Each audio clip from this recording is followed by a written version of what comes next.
What's up, everybody? Welcome into another episode of Profit Picks. If you are new, we always start this show by being transparent. And yesterday, I had a couple hiccups.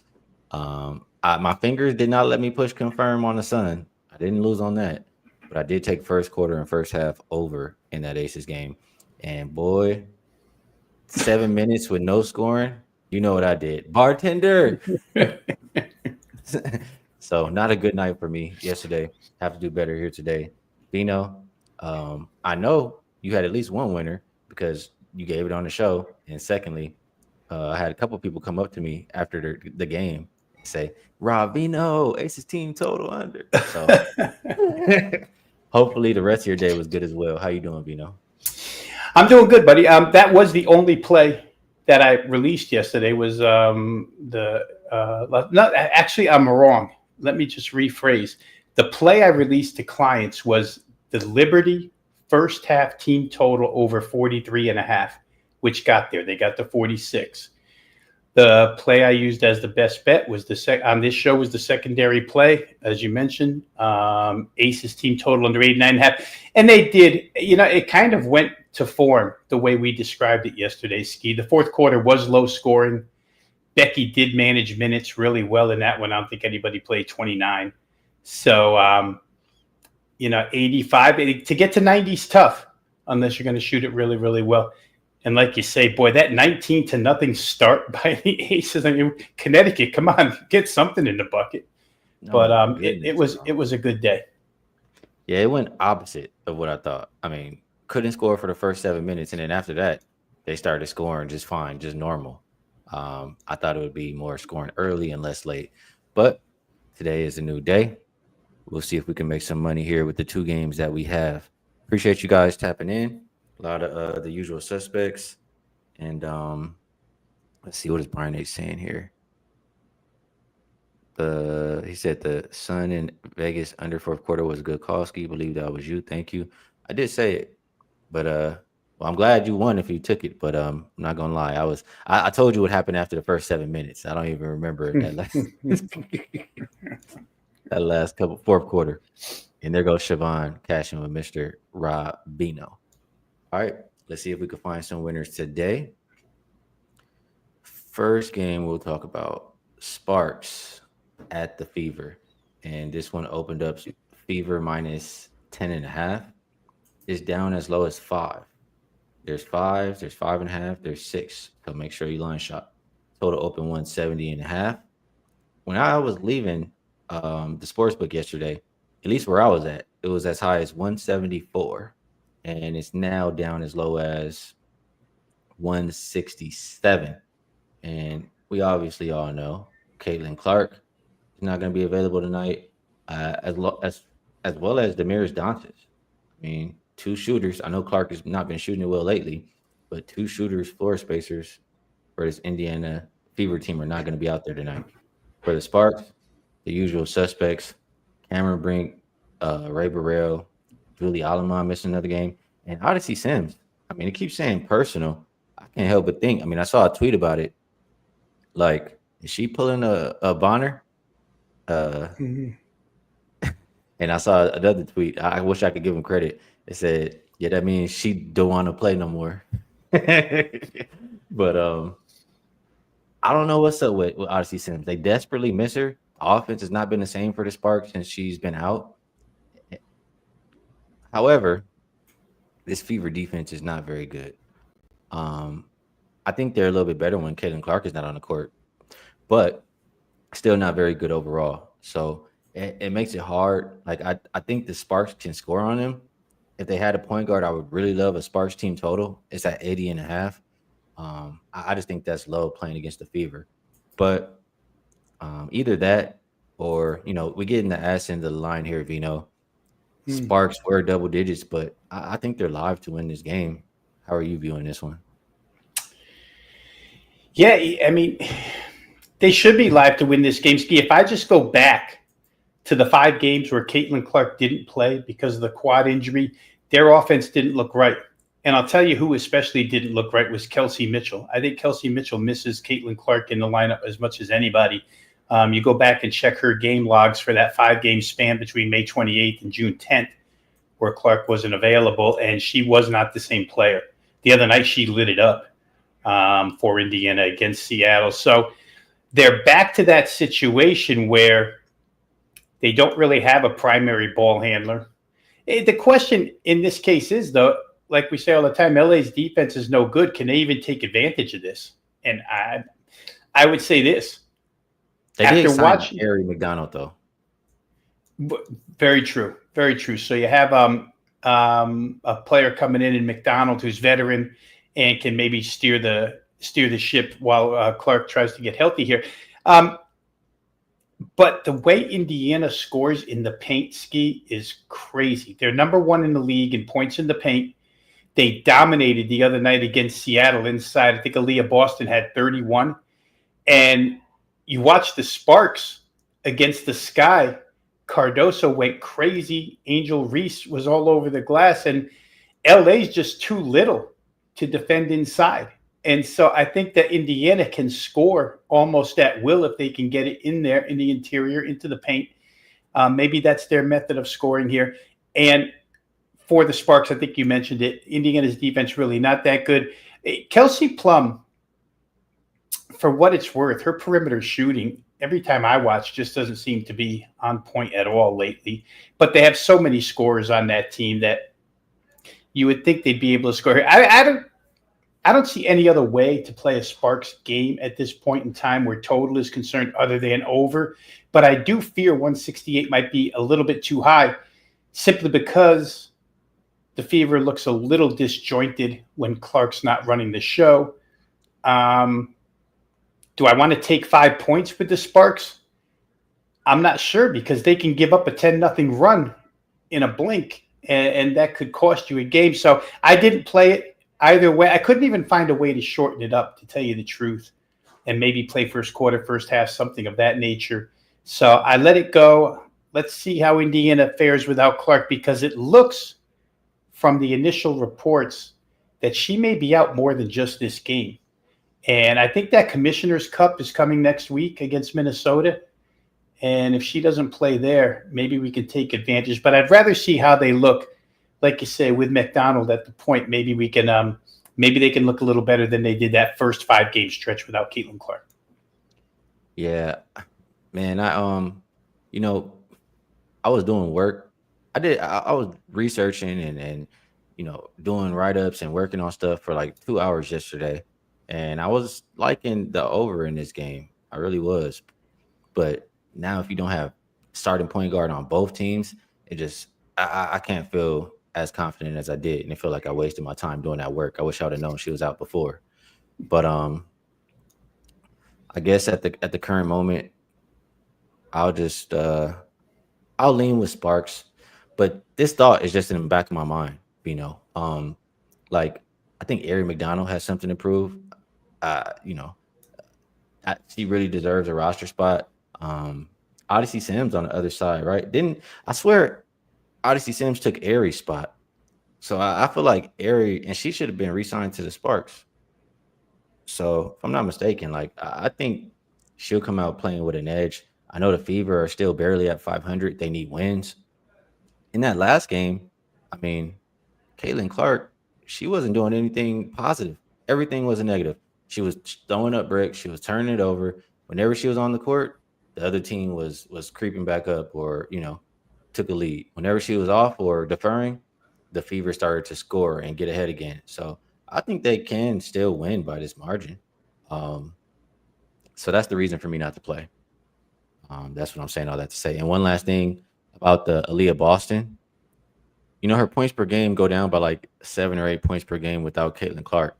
I agree with you, Capper. He says no one can get Boston the ball other than Caitlin Clark. We'll see if maybe Eric could do a little bit better here, but yeah, I'm kind of in agreement with that statement. All right. Next game. We are going to go Mystics and Aces. And this one opened up Aces minus 8.5. Currently seeing mostly 8s. I think mostly 8s out there. Total open 162.5. And it is as low as 159.5. take a look at the injury report, and I was trying to check my phone to see if we just got some news right now, but we did not. Same two usual suspects out for Las Vegas. Emily Inkster out for the Mystics, and Brittany Sykes looks like she's questionable. A true game time decision. Big time scorer for them, big time defender for them. That's a huge deal for this Mystics team. Um, Vino, I feel like the Mystics have been like I feel like they've been playing better lately. They've been playing good, and I feel like they're buying into whatever their coach is selling, and the group that they have around them. I like what I'm seeing, but when I look at their recent schedule, they did play Minnesota. Without Collier, I think they were missing somebody else as well. Um, Barely beat the Wings, who I believe didn't have Dejanay. They did have a scrappy little comeback versus Atlanta after getting blown out most of the game. But while I think they're starting to trend in the right direction, I think they took advantage of some teams either hurt or just not playing the best basketball. Like they had Chicago. I'm not too impressed, is what I'll say. When I look at the Aces side, they've been pretty bad for majority of the season. It's taking some time to get things together, chemistry wise, maybe for them. And they did play last night.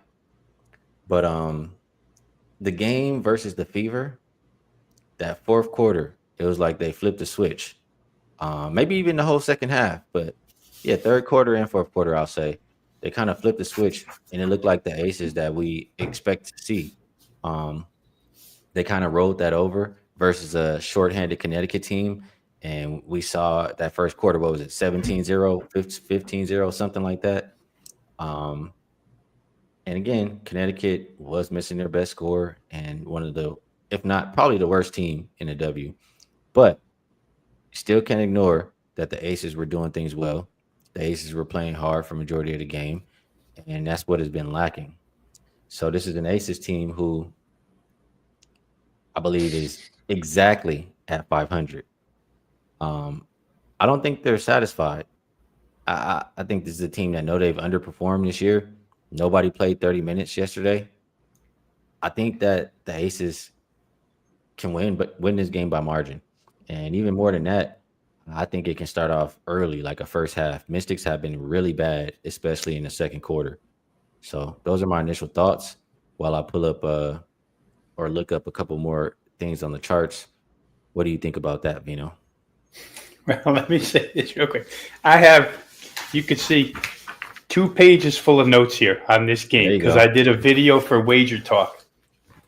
You probably just rattled off 80% of what's on these 2 pages. So I'm in line with a lot of what you said. And I'll just go back to the recent schedule with the Mystics. Yeah, the games look close, but as you described, you could justify not being impressed by the Mystics in any of those games. I think the only one of those 4 you didn't really cover was the Sky game, where I actually laid 4.5 with the Mystics in that game, and they're losing the whole way. It's like a last late run in the last maybe 4 minutes, maybe less, maybe last 3 minutes, where they pulled away and won by 7. Luckily, they were never covering that game. So it's 4 that I don't know how impressed I am with those. So that's one thing. I like what you said about Las Vegas being I'll say it this way. I think that this is a team that's looking to stack wins right now. I listened to Asia Wilson in her interview on the floor after the game last night, and she was all business. And it looked to me last night, and it was mentioned a couple of times on the broadcast, it looked to me like Becky Hammond prepped for this 2-game back-to-back in order to win both. We thought she might do it minutes-wise last night, but everything she did yesterday indicated to me that they don't just want one of these games. They want both of these games. I'll go to the travel part of this. Washington came from D.C. Tuesday night, 3 time zones here to the West Coast. Less than 48 hours, you're going to play again. Even though Las Vegas is in back-to-backs, I'd almost say that the scheduling favors Las Vegas a little bit. They've been sitting here at home for 3 games now. very comfortable at home. They've won 2 of them. Like I said, I think they're going to want to win this third. They're building some momentum, Skee. You know, I went back to the first game that was played between these two way back, beginning of the year. It was Las Vegas's 3rd game of the season. It was played on this floor. Aces win 75-72. And you look at the box, and Washington didn't have Shakira Austin.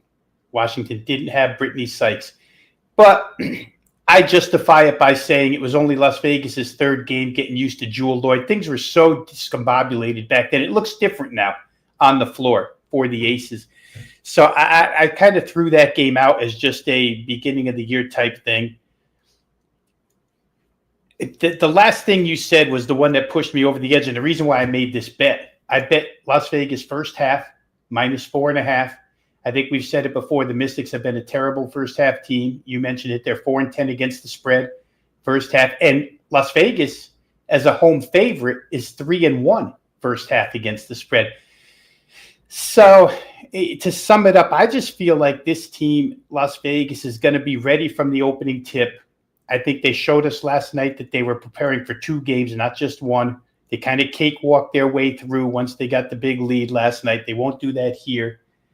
And the Emily Engstler injury, to me, is a big deal because it shortens Washington's rotation to 7 players if Brittany Sykes doesn't play. You know, Jade Melbourne filled in for Sykes the other day. She's 2 of 7 from the field, 1 of 5, not the same player. Sykes, like you say, leading scorer, great defender, but she's also the leading assist person on this team. So Washington's got some issues here, Skee. I think that, you know, they match up pretty good across the front line, but when you get to backcourt and then depth, Las Vegas, to me, has a pretty sizable advantage. Depth usually comes into play in the second quarter. So I played first half Las Vegas -4.5. I think they'll be ahead by 5 or more at halftime. Yeah, I mean, you kind of mentioned, right, the rotation. They don't have that many players, right? So when the starters get tired and you know, it's that second quarter, that's why they're not having success right there. That's what it sounds like to me. And Aces, they have been pretty strong in the first half. Let me pull this up here. While you pull it up, I'll say real quick too, Skee. Las Vegas played with a lot of pace last night, and Washington doesn't like to play with pace. So we'll see if that affects Washington's depth as well. Shout out to our guy RC in the chat. This is his website, The Money Baller, and you guys can see right here the Mystics are 4-10 ATS in the first half on the season. They have not covered, I believe, in the last 5 games in the first half. It only shows 4 here, but 0-4. So yeah, I think early is good. I think it's often as well. I will pull one more thing up here just to, you know, just take a look at it, show it on here, see what you guys think. Here we go. Boom. This should be good. You see this, Veno? Yep. So this is kind of what I was looking at, just to kind of justify betting on a team on the second of a back-to-back. And this is what this is saying: unrested home favorites versus a rested opponent. And okay, my bad. Let me read this over. Unrested home favorites who did not have to travel. Unrested home favorites of less than 10 who did not have to travel versus opponents who are rested. That's a situation for the Aces and the Mystics. And it says that even with the short rest, they still win and cover. They win by about 10.6 points per game. The averages here show the second half. For some reason, they even though on the back-to-back, they usually do better. But just how these teams have been playing, honestly, I think this is one you can double up on first half and full game. Any last thoughts on that, Veno? Yeah, it makes me think of the days when I used to do some shows as a guest with Jay Money, and I forget what he used to call it: first quarter, first half, full game. Right? He used to go all 3, and it could be. I Smack City spot. That's what it was. There you go, Smack City spot. First quarter, first half, full game, and I think we both are in line. We're kind of saying the same exact things. We're seeing the same things in this contest where I'd expect Las Vegas. They look like they have that hunger back to get back to establish their, kind of position as an elite team in the WNBA. Whether they are or not is yet to be seen, but they feel like they are. I like the way they played last night. As I mentioned to you real quick before, I like the way they played with pace. And they shoot a lot of threes. Washington only made 5 threes the other day against Minnesota. That offense did not – they scored 68 points and won. It just didn't look good. This cross-country travel for Washington, I think, is a deterrent early in the game. So I'm with you. I like first half here for sure. I bet it that way, -4.5. UCapper said, look at teams this season on a back-to-back 5-0 ATS, and that's what this shows here. 3 of them were double-digit underdogs. 2 of them were favorites. The 2 favorites both won and covered. 5 covers in general. So the less rest has, it's not been a thing to back the rest disadvantage, or what I'm trying to say. It's not been right to just bet against somebody on a back-to-back is what I'm trying to say here. So appreciate that from RC. And also, let me just glance at this 1 second just to see. Look at, again, it's the second half where they're doing a little bit better, and that's just interesting to me that they're on the second of a back-to-back. That's what happens. What did I do here? There we go. There was a couple more comments I wanted to look at before we get out of here. UCapper said this quote started to change in response to what is wrong with their defense. We ain't playing any. Hey, just start doing a little something that'll help out. KC, we start every game by going through the injury report. That's all I'm gonna say to KC. Let's see. Shout out to my guy RC saying check out themoneyballer.com. You guys saw me use this on the show today. Anything else here worth putting up? Yeah. Hey, I was looking forward to my guys coming out here, man. RC, J Money, Vegas next week. I'll be looking forward to it, man. I have a nice tequila pineapple waiting for you guys. That's a squad. Yep. All right. I think we did a pretty good job here today. And appreciate you. Scheme, Shime, I'm not sure how to say this, and I'm sorry if I said it. I'm sure one of the ways I said it was incorrect. Mr. Lindsay, how about that? Says he loves the show, and we appreciate it. If you guys also enjoyed the show, hit the like button for us. It helps us out. Subscribe so whenever we do go live. And let's move it on over. Before best bets, we will actually. I did my job today, Rob Veno, so let's put this up here. The 4th of there July. You go. Oh, that's pretty. I got to move the banner. There we go. 4th of July blowout sale. So you can get 7 days of all access or flex picks, so you can bounce around from anybody you want. You can get it for only $69. So what is that, like slightly less than $10 a day? I think that's a pretty good deal. Dang, Veno, looks like I didn't think you were good looking enough to get on this graphic, huh? I think they were mad because it took me too long to get those pictures taken. Skee, you know what I went through. You know how that process went. It took me a while. Look at RC over here with no hat on. He looks the happiest of the bunch. I'm telling you, like he just hit the jackpot. 7-Eleven. Well, yeah, you can check us out with that. LadyPark.com and the link to both of our pages floating right there on the bottom of the screen, and also our guy RC in the chat. I think his is wt.buzz/RC. So on that note, we're going to move it to best bets here. I'll ask you if there's anything else you would like to promote, Rob Veno, and if you have a best bet for the show, we would love to hear it. If you don't, it is all good. I think you covered the promotion pretty well, Skee, that 4th of July blowout, all access or flex, whichever you choose. I will say real quick here that, again, the long-term run has been sensational. All sports for me up over 99 units. It's like almost a 4-month run now. So if you're interested, WNBA, CFL, which starts tonight for the weekend, both in order for me. Check my homepage, wt.buzz/RV. Best bet. Let's go back to what we talked about. It was the one I played. It's the one I recommended today on the Wager Talk video. I do think Las Vegas comes out early from the opening tip. They're seeking wins right now, so 4.5 to me, especially the way Washington has played first halves this year, 4.5 seemed like a reasonable price. So that's what I'm going to leave here for as best bet for the show. Hopefully we can get it right on Aces games 2 days in a row. Aces -4.5 first half. That's the play. I like it. Shout out to the chat. You guys got me dying.